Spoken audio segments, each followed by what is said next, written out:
Hi, this is Erik from Toddle. Today I'll show you how you can use dates within the Toddle editor. So we had a lot of requests on dates, and now finally we can say that we have support for it.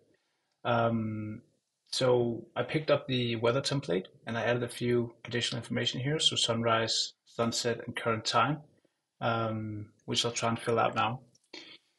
So if we start with the current time, um, we added a new formula called now, which will give you, well, the current time. You can see it sets it up here. Formatting could be better, but let's get back to that. For the sunrise and sunset, what I did for now was that I picked the weather API's current sunrise, which is the information about when the sun rises at my current location.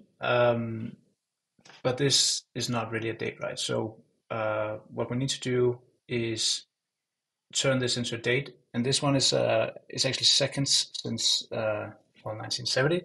So we need to first multiply it by 1,000 because now then we have it in milliseconds, and now we can create a date.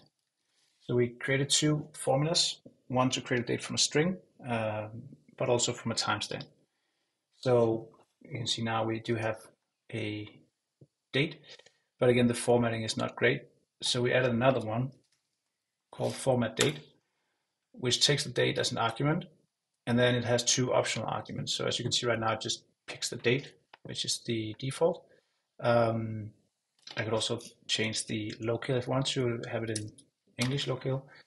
Um, and then the options. Well, the options is very close to the standard because what you need to do here is provide an object, and the object is described here at the MDN docs. So you can sort of customize everything really, the date style, the time style, but also going more specific on 12-hour versus 24-hour time, etc. So what I need here is a time style. So I'll put that in like that.